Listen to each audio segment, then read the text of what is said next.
All right, guys, welcome back. We've got a really special one out on the bench for review today, guys. I know I posted a picture of this on the Facebook page a few weeks back, kind of alluding to things to come, but we've got a Romanian PSL. This has been one that I've been wanting to get my hands on for probably 10 years or better. Now, granted, I wished I would have got it 10 years ago when you could pick these up for about $600, but I was able to source one of these through Classic, and with them having them on sale and myself having a gift card, I figured, why not? They're not getting any cheaper, so I better take my chances now and pick one up, or they're probably even go up higher, and then I definitely really wouldn't want to buy one. So I figured, what the hey. And so far, I'm glad I did, guys. This thing is an absolute ball to shoot. It is a blast, literally. This one here is actually, these are newer produced rifles. These are not parts kits or, like some of the other ones used to be. I've seen a few of the older ones in the past, which, they were fine, nothing wrong with them. These here are newly produced rifles. And one interesting tidbit with this is that on the barrels, it's actually stamped 2019. I don't know if the camera will pick that up, but it's kind of interesting. Now, these are produced with this really nice, slick blonde furniture. It's really nice. I mean, it's really clean, well fitted. Show you the stock here. I mean, it's nice. Very, very slick finish to it. No cracking or anything like that. The overall rifle itself, a lot of times it gets kind of confused with the SVD Dragunov, which, as you guys know, if you know anything about these, that is the furthest from the truth. These were essentially an overgrown RPK, so they've taken an RPK receiver and kind of put it on steroids so that way it could fire the 54R round. Now, one thing to note about these is that, your SVDs, you could fire any type of weight of ammo through them and not have any troubles. With these, you need to keep it under the 150 grain range. Now, they do say that anything over that, you do take and run the risk of damaging your receiver unless you do something with the gas system, which this one is a completely factory form, so obviously I'm going to shoot just the 150 grain stuff. Now, these were made for designated marksman type roles.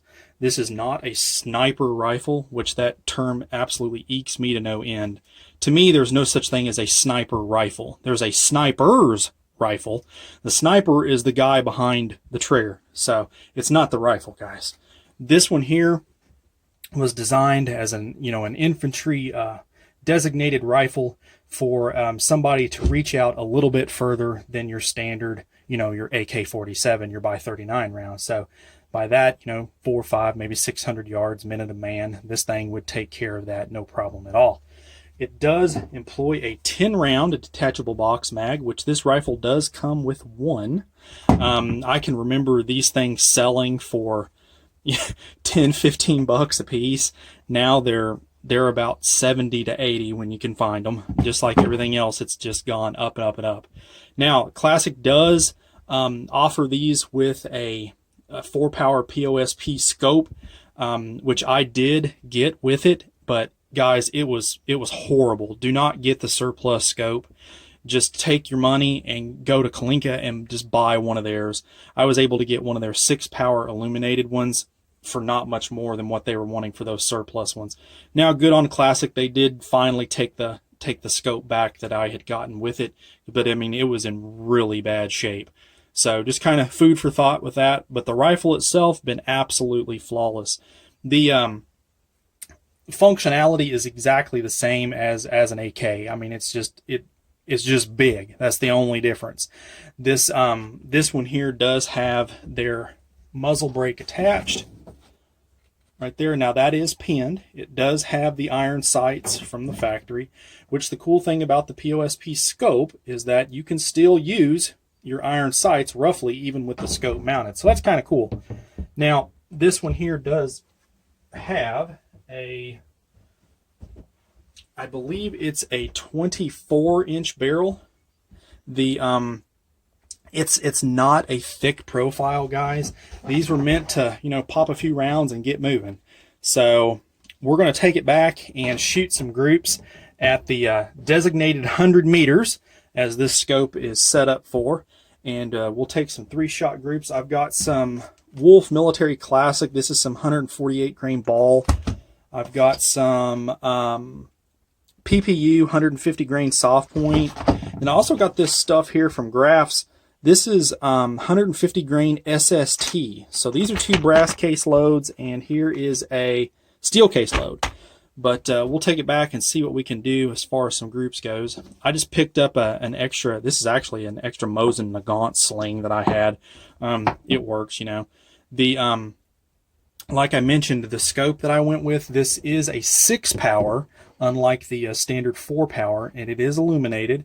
The turrets on these are a little different. I'm not going to go into all the ins and outs with these. There's plenty of videos on how these work. But we'll get some shots back there at 100 meters and see how it does, guys.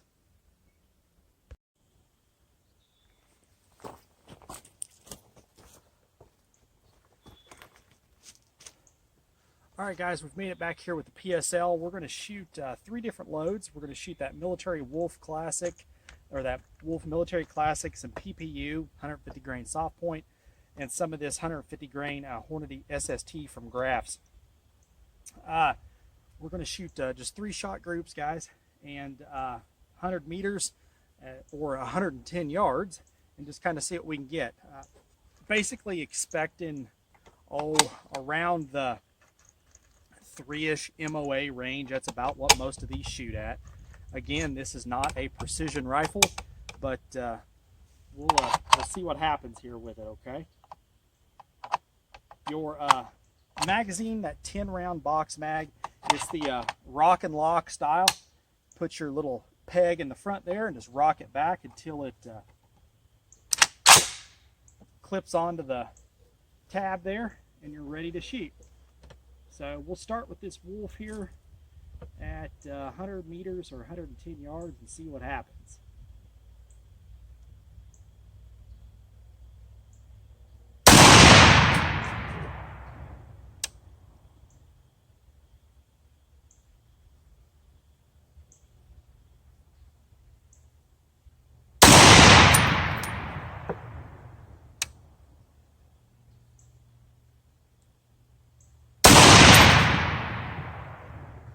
All right, so let me adjust my scope there a little bit. Our release tab here, just like an AK. So let's try 3 of this PPU 150 grain soft point.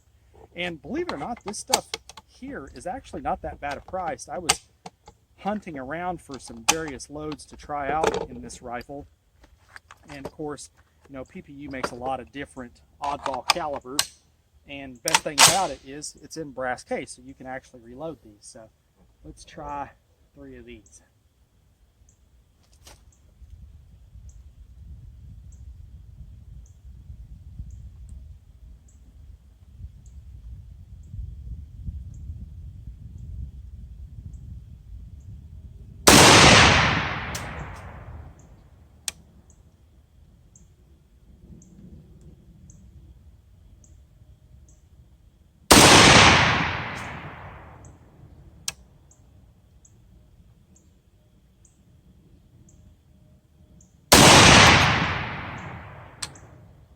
All right, and as you can see, these rifles actually lock the bolt back, which is pretty cool. There is a feature inside of the receiver that this little nub on the magazine pushes up to hold that bolt back. So that's pretty cool. So let's try 3 of these 150 grain SST loads from Graph. And this is a good looking round, I tell you guys. Let's see what kind of accuracy this might be able to produce, which overall not really impressive from the looks through the scope, but it's okay.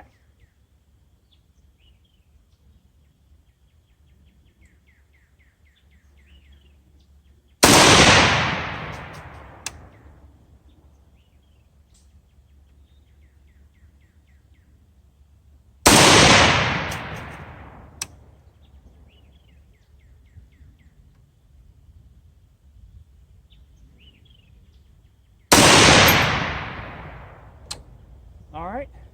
And one thing to also point out is the recoil in this, believe it or not, with the size of that caliber, really isn't that bad. So that's kind of an interesting little tidbit there. Let me grab the camera. We'll take a walk down real quick and see what kind of damage we did here.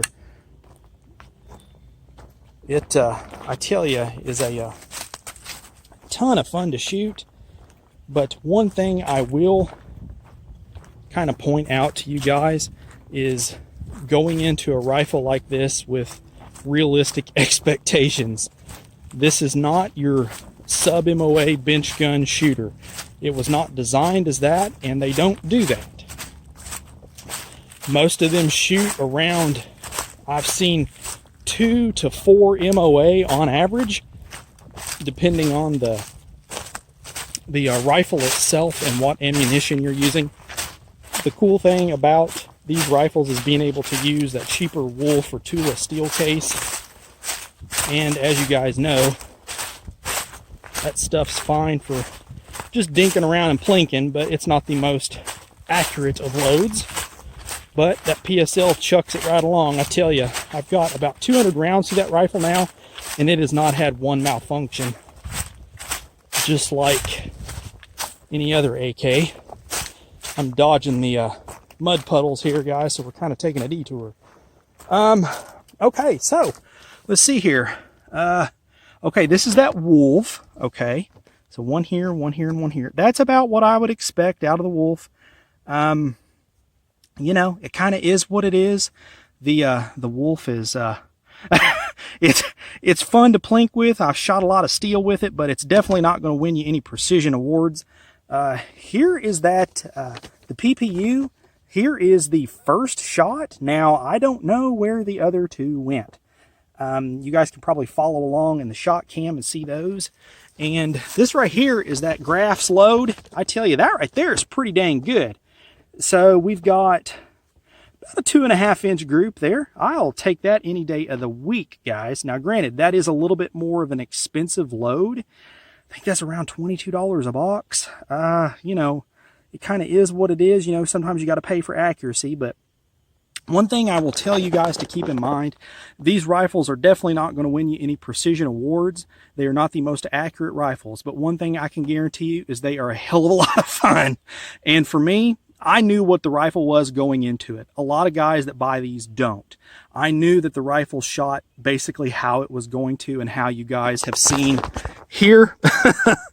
And for me, that's perfectly fine. I'm able to hit steel 400 or 500 yards with it. Decent sized targets shooting that Wolf ammo, so I'm completely happy. Granted, these rifles are relatively expensive now. It's not something that you're going to buy probably just to take out and dink with. It's one of those things I've been wanting so long that I just finally said to hell with it and just got one. They're not getting any cheaper by no means, and they are definitely a conversation piece. So if you got any questions on this video, guys, feel free to post them up. I'll try and get some more footage of this rifle. I know a lot of you guys are interested in it, as I was too, because they are definitely cool. But shoot me a message over on the Facebook page, and as always, shoot straight. Later.